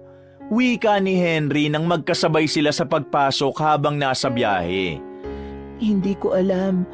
Basta yung naalala ko, nasa magandang kusina ako habang nagluluto. Hindi ko alam kung bahay ba namin yun o sa pinagtatrabahuhan ko yun. O baka mamaya, bahay yun ng sugar daddy ko. Alam mo, masaya ako kasi unti-unti mo nang naaalala yung mga importanteng bagay tungkol sa'yo. Sa totoo lang, gusto ko na rin malaman kung sino ka. Baka sakaling makaalis ka na rin sa malaimpyernong working place mo. Mararamdaman ang pagkainis sa tinig ng binatang si Henry. Nung nakaraan pa kasi ito nababa na sa mga katrabaho ng dalaga. Hayaan mo na nga mga yun. Kapag natapos naman na ang kontrata ko sa kanila, aalis naman na ako ron. Sabi ni Salome. Ang tagal pa. 5 buwan pa ang bibilangin. Magtitiis ka pa ng 5 buwan sa mga ugali nilang mas basura pa sa basura. Basta Salome, wag na wag kang maglilihim tungkol sa ginagawa nila sa'yo ha. Kaibigan mo ko. Kung hindi mo kayang sabihin sa pamilya mo, sabihin mo na lang sa akin. Oo naman, ikaw lang naman ang pinagkakatiwalaan ko bukod sa pamilya ko eh. Nakangiti naman niyang sagot. O paano? Mauna na akong bumaba ah. Magsabi ka agad kapag may problema. Uupakan ko mga yon. Nakipag-appear pa ang binata kay Salome at dali-dali na ring bumaba ng jeep. Bumuntong hininga na lamang si Salome. Nakukonsensya siya sa pagsisinungaling kay Henry. Ang katunayan kasi, mas marami na siyang dinadanas na hindi maganda sa trabaho. Pero kakaunti lang ang sinasabi nito sa kanyang kaibigan. Nang makarating na siya sa kanilang trabaho, gaya ng lagi nangyayari, kahit ang gwardya sa entrance ay ginagawa ring katatawanan ng kanyang mukha. Ngumingiti na lamang siya ng pilit kahit na ang totoo, hindi na rin niya nagugustuhan ang trato ng mga nasa restaurant. Uy, ang ganda mo ngayon ah, blooming. In love ka ba? Tanong ng lalaking si Raymar sa kanya nang makasalubong siya nito sa hallway. Ha? Blooming sinasabi mo? Tanging sagot niya at saka dumiretso na lamang sa staff room. Sinundan pa rin siya ng binata hanggang doon. Ano? Papayag ka na bang sumama sa birthday party ko? Nakangiting tanong ng binata. Oo, pero saglit lang ha. Hindi ako pwedeng magtagal kasi madaling sumakit ang ulo ko kapag nagpupuyat. Sagot ng dalaga. Halos mapalundag naman sa tuwa si Raymar nung mga sandaling yon. Pinagtitinginan na sila ng iba nilang kasamahan. Ayos, maraming salamat. Magiging memorable na rin ang birthday ko, sabi ni Raymar. Naglakad na rin ito paalis. Agad namang lumapit sa kanya ang dalawang dalaga, sina Beatrice at Alona. Hindi na sana niya yun papansinin pero humarang ito sa dadaanan niya. Ano na naman bang problema ninyo? Tanong ni Salome. Wala naman kaming problema. Gusto lang talaga namin pagmasdan ng mukha mong nakakasawang tingnan, sabi ni Alona. Alam mo, kung di ka lang sana nagbida-bida nun, may pang-ticket na sana kami ng concert nito ni Alona eh. Pero kasi umepal ka. Akala mo ba takot kaming masumbong mo kay Ma'am Minerva? Alam namin na wala siyang pakialam sa issue na yon kasi kupas na. Kaya kami, malaya kaming makakaganti sa'yo. Wika naman ni Beatrice. Wala akong kasalanan sa inyo. Ginawa ko lang kung anong tingin ko ay tama. Kukuha kayo ng pera ng isang taong naghirap para lang kitain yon. Wala kayong pakialam kahit na alam niyong gagamitin niyo sa gamot ng ina ni Kim. Ganyan ba talaga kayo kawalang puso? Buwelta naman ng dalaga. Wala ka ng pakialam kung may puso kami o wala. Ang intindihin mo, magandang mukha kasi yun ang wala ka. Natatawa pang sabi ni Alona. Ayos na sa akin ang ganitong mukha kasi ang mukha pwede pang ipaayos. Pero ang bulok na ugali, mukhang hindi na. Aba, natututo ka na rin palang sumagot ngayon ah. Bakit? Sino ba pinagmamalaki mo? Si Raymar na boyfriend mo? Para sabihin ko sa'yo, mag-ex kaming dalawa at pinagsawaan ko na siya. Ang totoo nga niyan, ang liit nga lang ng ano niya eh. Sabi pa ni Beatrice at napailing naman si Salome sa kanyang mga narinig. Hindi ko boyfriend si Raymar. Walang kahit na anong namamagitan sa amin. Kayo lang naman na nagbibigay palagi ng mali siya sa mga maliliit na bagay eh. Diyan na nga kayo. Kailangan ko na magtrabaho. Kinakausap ka pa namin, wag kang bastos. Hinila ni Alona ang buhok ni Salome. Nakikita sila ng iba nilang kasamahan. Pero mga wala namang pakialam ang mga yon. Nakatingin lang at ang iba ay patawa-tawa. Ano ba, hindi ko naman kayo inaano ah. Pasigaw ding sabi ni Salome. Mula nang dumating ka rito, palagi na lang nasisira ang bawat araw namin. Ang mabuti pa, umalis ka na sa trabahong to dahil walang puwang dito ang mga mukhang halimaw na gaya mo. Tinulak ni Beatrice si Salome at tumama pa ang dalaga sa locker. Sakto namang dumating ang lalaking si Fidel at agad naman itong lumapit sa kanila. Ano sa tingin niyong ginagawa niyo? Tanong ng binata. Wala naman, dumulos lang ang kamay ko at hindi ko sinasadyang maitulak siya. Sarkastikong sabi ni Beatrice. Pwede bang tigilan niyo ng panggugulo niyo? Wala namang ginagawa sa inyo yung tao, kayo talaga. Kahit na kailan ganyan kayo sa mga bago. Sabi ni Fidel. Bakit ba nakikialam ka? Bakit? May gusto ka rin ba sa babaeng to? Kaya mo bang halikan na mapeklat niyang mukha? Tumawa naman ng malakas si Alona na para bang mababaliw na. Sige na, Salome. Pumunta ka na sa station mo. Maraming salamat, Fidel. Dali-daling lumabas ang dalaga. Kahit na mukha lang siyang kalmado, ang totoo ay natroma na siya sa ginawang pananakit sa kanya ng dalawa. Napagtanto niya na habang tumatagal, palala na ng palala ang ugali ni na Beatriz at Alona. Balisa siyang nagsimula sa kanyang trabaho. Muntikan na naman siyang makabasag ng pinggan dahil sa pagiging lutang niya. Buti na lamang ay naroon si Raymar para paalalahanan siyang umayos sa ginagawa niya. Dakong 5:00 ng hapon, oras ng break time. Nakatulala lang ang dalaga sa kinauupuan niya. Kumakain siya pero nasa malayo naman ang kanyang isipan. Hanggang sa, aray, bigla na lamang sumakit ang kanyang ulo. Isang alaala na naman ang lumitaw sa kanyang isipan. Naalala niyang may mga taong tumatawag sa kanyang ma'am. Mga mistiso. Parang mga foreigner ang mga yon. Uy, ayos ka lang ba? Masakit ba ang ulo mo? Tanong ni Raymar nang mapansin siya nito. Nahihilo ko. Sagot niya. Tara, dadali na kita sa klinik. Inalalayan siya ni Raymar na makatayo. Kahit na medyo nailang siya sa pagkakahawak ng lalaki sa bandang puwetan niya, ay hindi niya na yun pinansin pa. Ang mahalaga sa kanya sa oras na yun ay makahiga at makapagpahinga. Mga ilang sandali lang ay nadala na rin siya sa klinik. Nakapagpahinga siya roon ng maayos. May kalahating oras pa naman ang break time niya, kaya sasamantalahin na yun ng dalaga. Maraming salamat. Ayos na ako. Ihiga lang muna siguro ako rito. Sabi ni Salome. Sigurado ka ba? Oo, Raymar. Maraming salamat. Basta kapag may kailangan ka, tawagin mo lang ako ha. Hinawakan pa ng binata ang kanyang kamay. Bagay na nagdulot na naman ng pagkailang para sa kanya. Bumuntong hininga na lamang ang dalaga. Pakiramdam niya, hindi niya kakayaning umuwi. Dahil kahit na nawala na ang pagkahilo niya, bigla namang sumama ang kanyang pakiramdam. Palagay niya dahil na rin yon sa pagod at pasma. Ang dami na naman kasing pinapahugas sa kanya. At ang iba pa ay maiinit na kaldero. Tiningnan niya ang kanyang kamay.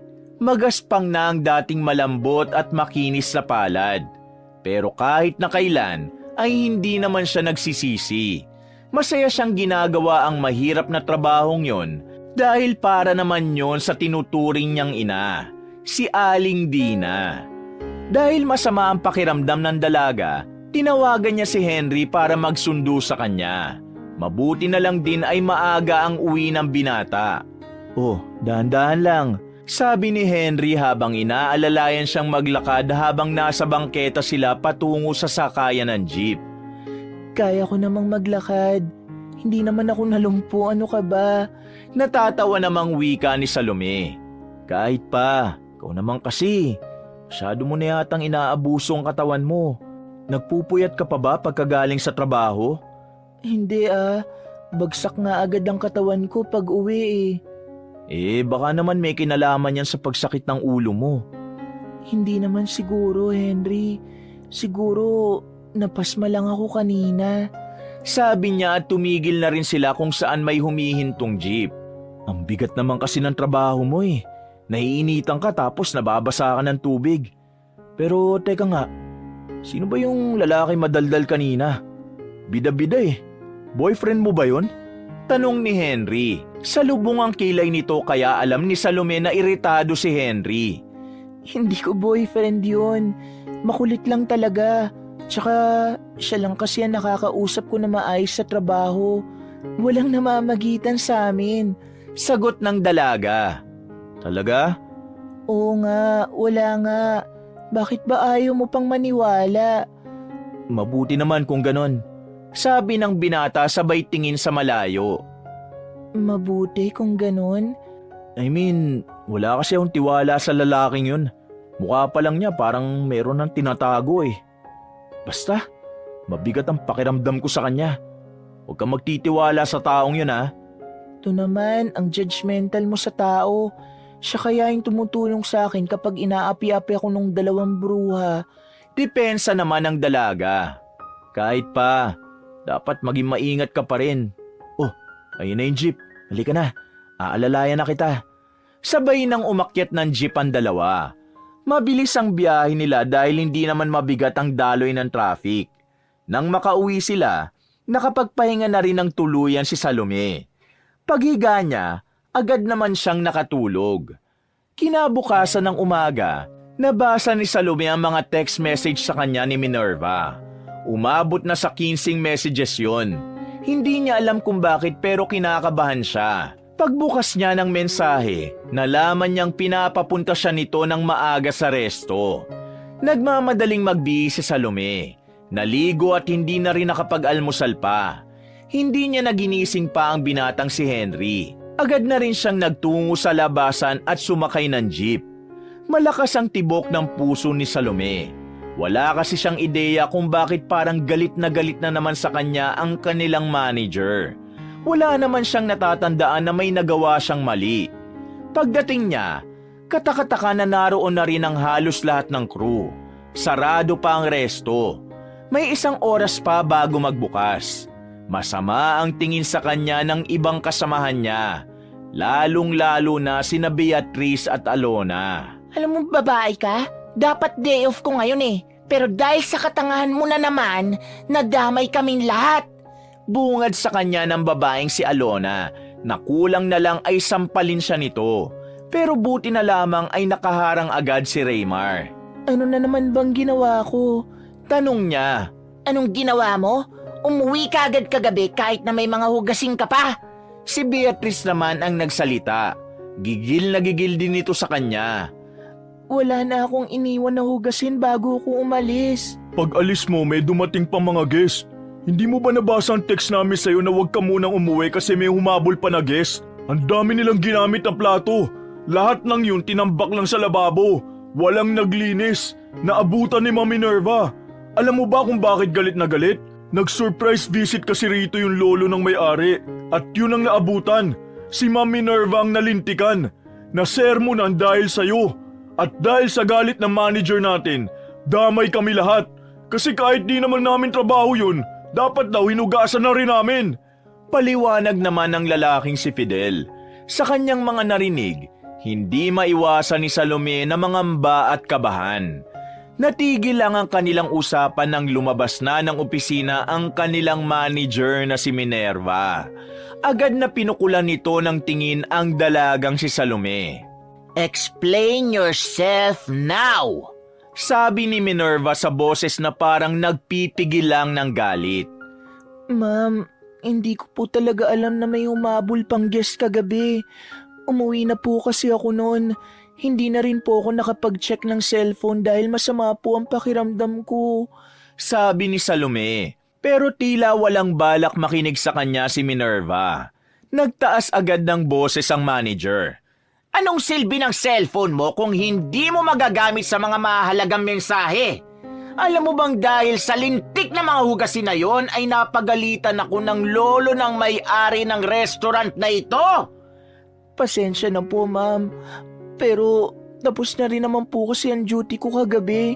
Kung sana mas maagang oras nagsabi po sa akin na mag-OT, hindi muna sana ako umuwi.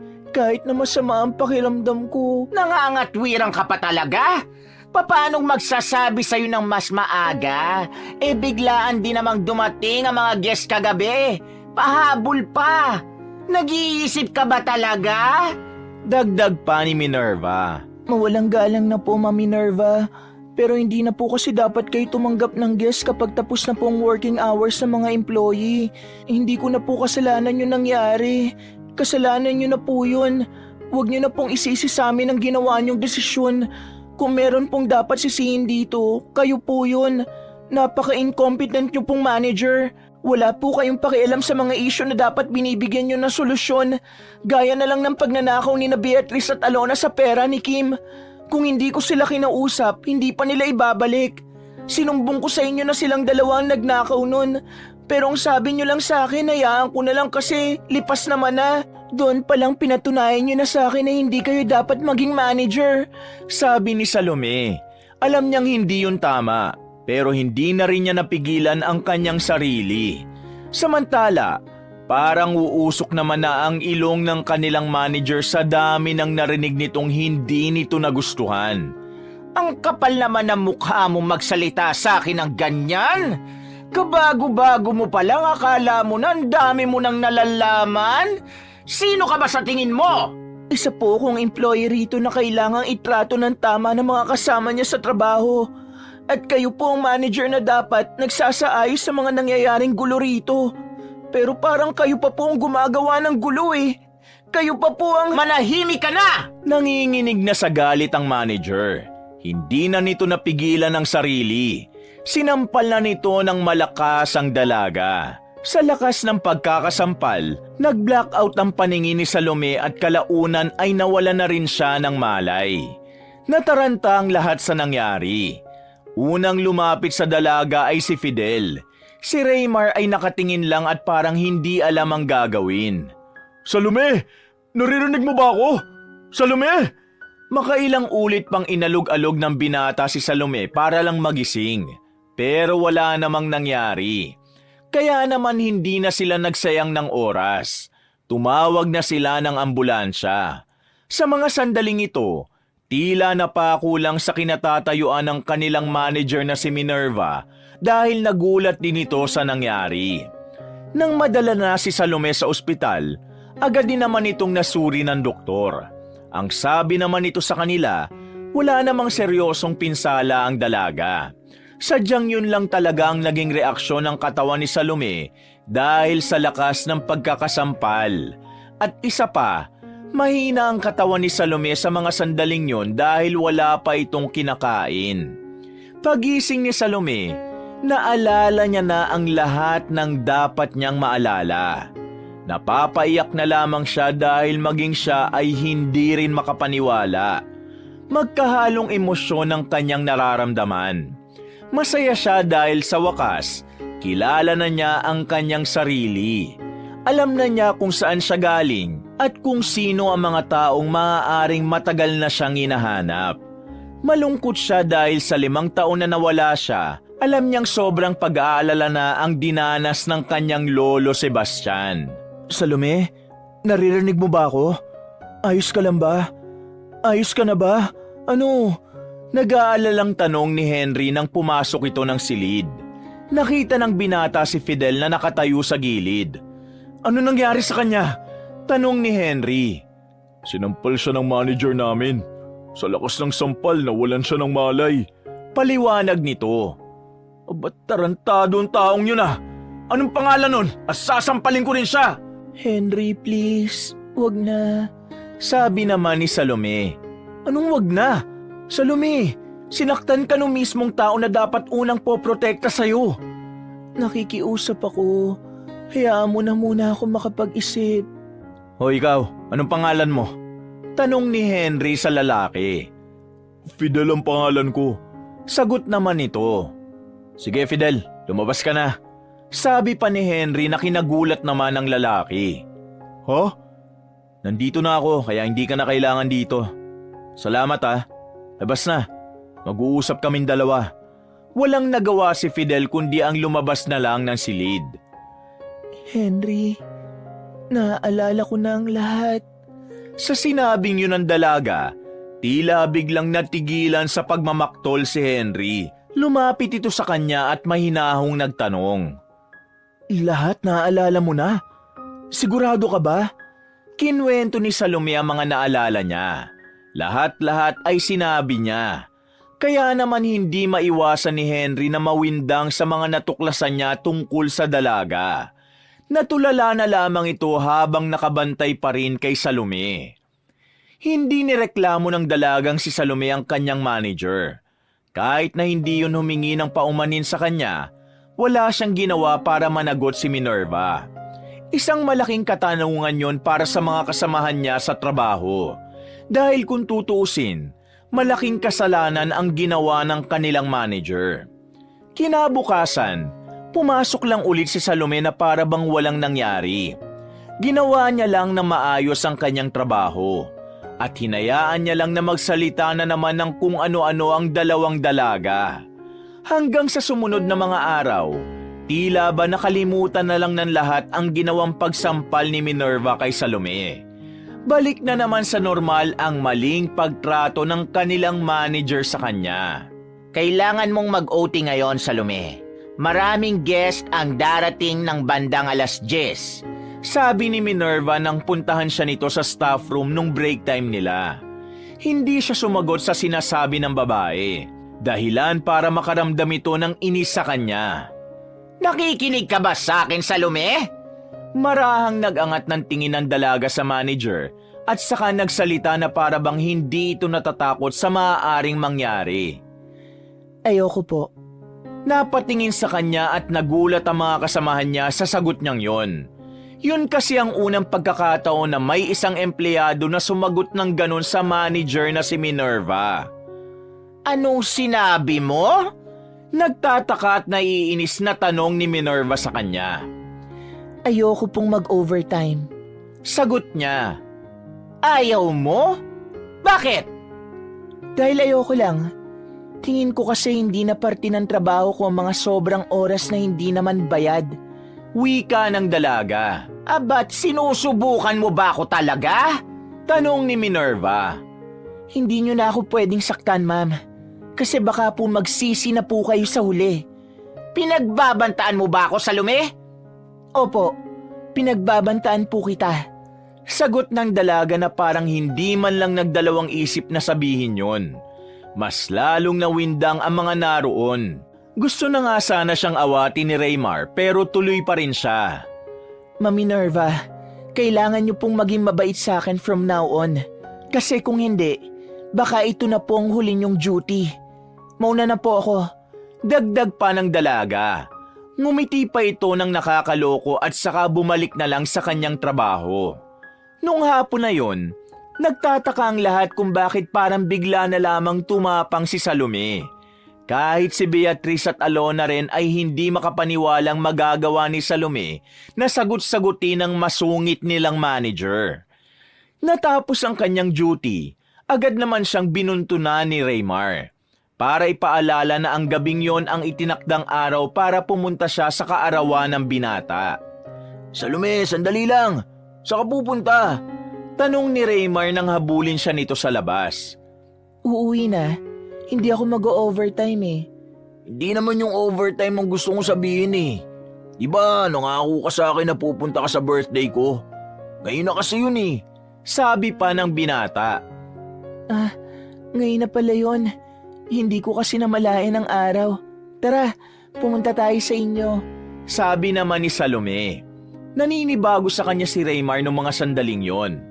Hindi ito sanay na parang may angas at may tapang na si Salome. Pero sa loob-loob ng binata, mas gusto niya mga ganong klase ng babae. Tara, sumama ka sa akin. May sasakyan ako. Sabi ng binata. May sasakyan ka? Nagtataka namang tanong ni Salome. Oo, hindi mo pala alam? Natatawa na lamang si Raymar sa mga sandaling yon. Sumunod na lang din si Salome sa binata. Sa mga sandaling yon ay wala naman siyang nararamdamang kakaiba para kay Raymar. Pero gusto niya lang talaga itong pagbigyan. Pagpasok nila sa loob ng sasakyan, hindi na muna ini-start ni Raymar ang makina. Tumingin muna ito sa kanya nang nakangiti. Bakit? Nagtatakang tanong ni Salome. Alam mo bang ito ang pinakamasayang birthday ko? Bakit naman, Raymar? Kasi ito ang unang pagkakataon na may kasama akong babae sa kaarawan ko eh. Di ba babae rin naman ang mga kapatid mo? Natatawa pa nitong sabi. Ang ibig ko sabihin, ibang babae. Espesyal ka kasi sa akin, Salome. Nang sabihin pa yon ng binata, nakakutob na siya na baka may gusto nga talaga sa kanya ito. Dito na lamang niya napagtanto na tama nga ang sinasabi ni Henry. Nang makita kita, lalo akong ginanaan sa buhay. Ang ganda mo talaga, Salome. Nagagandaan ako sa'yo kahit may peklat ka sa mukha. At, Salome, ang sexy-sexy mo. Lalo na kapag naka-leggings ka. Kakaiba na ang tingin sa kanya ng binata sa mga oras na yon. Nagulat na lamang siya nang hawakan na ni Raymar ang kanyang hita. Sa gulat niya, Inalis niya ang kamay ng lalaki at saka sinampal yun ng malakas. Bastos! Manyakis! Sandali lang, kinakausap ka lang naman eh. Pa-hard to get ka pa ba? Ikaw pa ba lugi sa mukha mong yan? Hahawakan na sana ni Raymar ang kamay niya nang bigla niya ulit yung sampalin. Buksan mo ang pinto! Papatayin kita kapag hindi mo binuksan ang pinto! Eh di patayin mo ko. Wala naman akong pakialam eh. Natigilan lang si Raymar nang makita niya nang nasa labas na si Henry. Pilit nitong inihilang pinto pero nakakandado yun. Pero sa huli, napilitan na lamang din si Raymar na buksan ang pinto nang makita niyang babasagin na ni Henry ang salamin. Paglabas niya ng sasakyan, pinagsasapak siya ni Henry. Kahit mas matangkad si Raymar, wala itong binatbat kay Henry. Dumugo na ang uso ng lalaki. Hindi pa ito matitigil kung hindi pa inawat ni Salome ang kanyang kaibigan. Gago ka! Manyakis! Kulang na kulang pa yung ginawa ko sa'yo. Sa susunod, babaliin ko na ang mga buto mo para hindi ka na makapangmanyak, hayop ka! Sigaw ni Henry. Napatingin na rin sa kanila ang mga taong naroon. Dahil naman sa nangyari, agad na nag-report si Salome sa kanilang manager. Pero kagaya ng kanyang inaasahan, wala na naman pakialam si Minerva sa kanya. Galit pa rin kasi ito dahil sa ginawa niyang pagsagot-sagot. Paglabas nila ng restaurant, mas lalong nang galaiti si Henry. Gusto na naman itong sapakin si Raymar pero nagtitimpi lamang ito. Napakawalang kwenta naman ang manager niyo na yan. Binastos ka na ng lalaking yun tapos ang sasabihin lang niya, hintayin ang desisyon ng agency. Wala man lang siyang concern sa'yo. Sira ulo talaga eh. Henry, kumalma ka na muna. Paano ko kakalma? Binastos ka na tapos ikaw dyan parang okay lang sa'yo. Sabi pa ni Henry sabay na pabuntong hininga. Meron akong binabalak, Henry. Alam mo naman na siguro kung sino ako, di ba? Nasabi ko na sa'yo. Sabi ni Salome nang may halong ngiting nakakaloko. Kinabukasan uli, pumasok na naman si Salome na para bang wala lang nangyari. Mas lalo tuloy naguluhan ang mga tao sa paligid niya. Ganon pa man, hinahayaan niya lang ang mga yun kung ano ang tumatakbo sa isipan nila. Ang tibay mo rin no? Kahit na sobrang dami mo ng dahilan para umalis dito, nandito ka pa rin talaga. Sabihin mo nga sa akin, saan ba nakakabili ng ganyang mukha? Ang tigas eh. Sabi sa kanya ni Alona nang lumapit sa kanya. Ngumiti lang naman siya ng malapad. Hindi na lang niya ito pinansin at tinuon na lamang ang atensyon sa hinuhugasang plato. Naririnig mo ba ako? Tanong ni Alona. Paano ka maririnig niyan? Baka pati tenga niyan sa loob may peklat din. Wika naman ng babaeng si Beatrice. Nagtawanan na naman ang kanyang mga kasama. Pero ngumiti lang siya at hindi pa rin nagsasalita. Dahil sa kanyang pananahimik, tila nabuwisit na sa kanya si Alona. Tinapik na siya ng malakas sa kanyang balikat. Talaga bang nang iinis ka, Salome? Akmang hawakan na naman siya ni Alona, pero mabilis na humarap si Salome. Isang malakas na sampal ang pinakawalan nito kay Alona na may kasama pang bula ng sabon. Dahil dito, nagulat ang mga nasa staff room. Kahit si Raymar na hindi makalapit sa dalaga ay hindi rin makapaniwala. Nagkaroon na naman tuloy ito ng bagong dahilan para matakot. Sinampal mo ako? Nanlalaki ang matang tanong ng dalagang si Alona. Oo, sinampal kita. Bakit? Ayaw mo ba ng sampal? Gusto mo ba sapak? Sarkastikong sabi ni Salome. Nasa aktong susugurin nito si Salome nang biglang nagbukas ng malakas ang pinto. Pumasok ang matandang lalaki na puti na ang buhok at meron na rin itong daladalang tungkod. Itigil mo ang gagawin mo! Sigaw ng matanda. Natigilan nga si Alona at tumingin ng masama. Iritado itong lumapit sa matanda. Sino ka bang matanda ka? Pwede bang lumabas ka rito kasi hindi itong lugar ng mga uugod-ugod? Nasa staff room ka. Para lang ito sa mga taong nagtatrabaho dito. Galit na galit ang dalaga. Pero natahimik ito nang may mga pumasok na bodyguard ng matanda at saka lumapit sa kanya. Bitiwan niyo nga ako! Sino ba kayo? At ikaw matanda ka, sino ka ba? Pilit pumapalag si Alona. Pero dahil sa lakas ng mga lalaki ay wala siyang magawa. Dalhin niyo na sa labas ang babaeng yan. At kahit kailan, ayoko nang makita ang pagmumukha niyan dito. Sabi ng matandang lalaki. Ngumiti ito nang mapatingin sa dalagang si Salome. Naglakad ang matanda patungo sa gitna. Isa-isa nitong tinignan ng mga tao sa paligid. Sino rito ang lalaking si Fidel at ang babaeng si Kim? Tanong ng matandang lalaki. Ako po. Bakit po? Ako naman po si Kim. Ano po bang nangyayari? Pumunta kayo sa gilid ni Salome.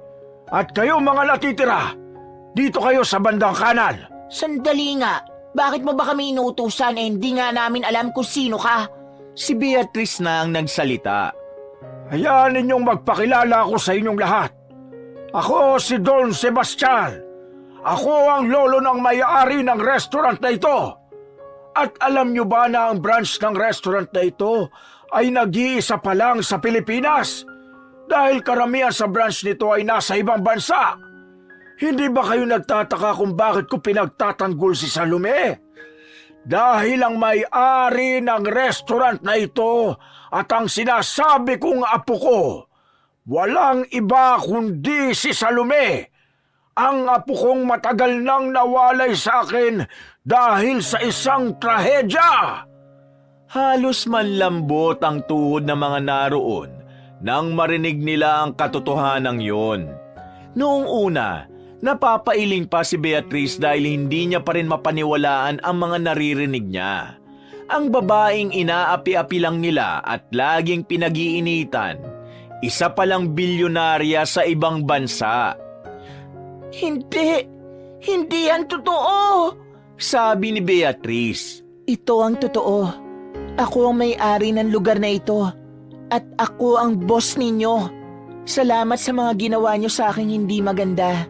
Dahil sa inyo, unti-unti kong naibalik ang alaala ko.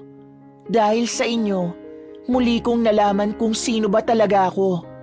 Ako si Salome Infantes, ang sikat na chef sa ibang bansa, 5 taon nang nakakalipas.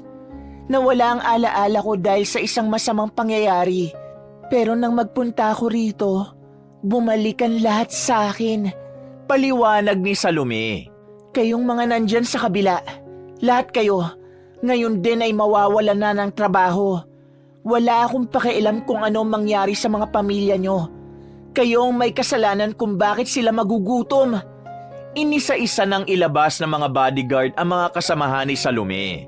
Nakaladkad pa nga si Beatrice dahil sa pagpupumilit nitong makawala. Nang makalabas na ang mga yon, pinagtuunan naman ng pansin ni Don Sebastian ang kanyang apo. Nagyakap sila ng mahigpit. Salome, apo.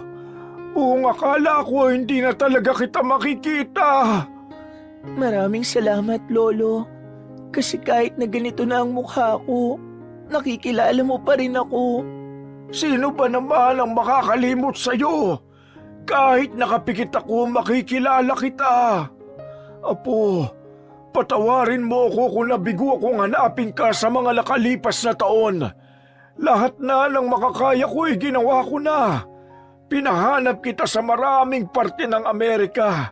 Pero hindi ko inakalang dito ka lang pala napadpad sa sarili nating bansa. Sinubukan din naman kitang ipahanap dito pero wala talaga. Kaya patawad.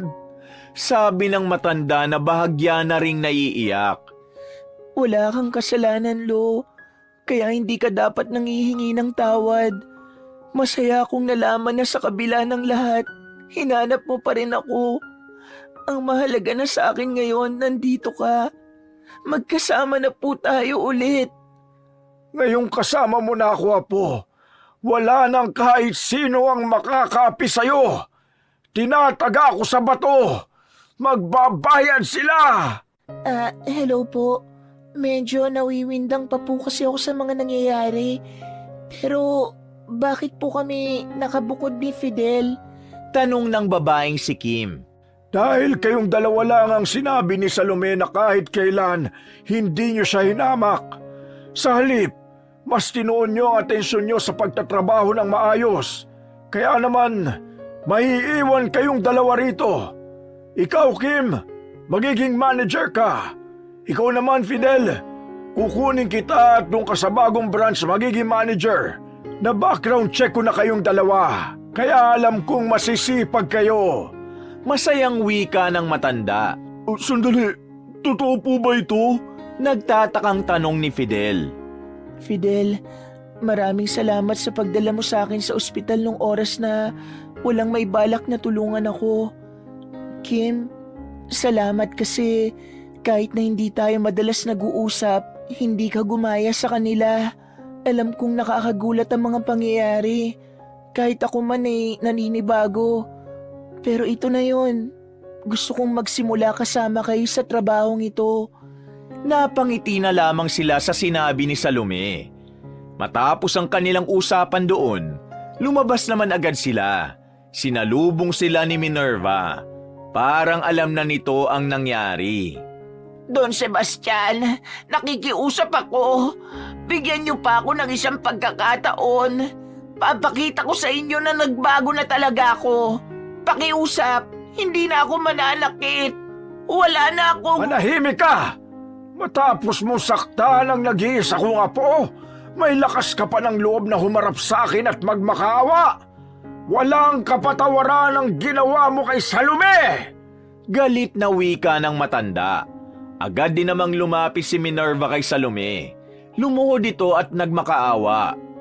Salome, pakiusap. Patawarin mo na ako. Huwag mo akong alisin sa trabaho. Pakiusap naman. Mami Nerva, kaya kitang patawarin. Pero ang lolo ko hindi. Kaya mas maganda ng pagbayaran mo na lang lahat ng ginawa mo sa akin. Sumenyas na si Don Sebastian sa mga tauhan niya at agad namang kinuha palabas ang manager na si Minerva. Bumuntong hininga na lamang ang dalagang si Salome. Makalipas ang 1 linggo, tuluyan na ngang napalitan ang mga bulok na employee sa restaurant ni Salome. Naisipan naman ni Don Sebastian na puntahan nila ang pamilyang umampon sa kanyang apo.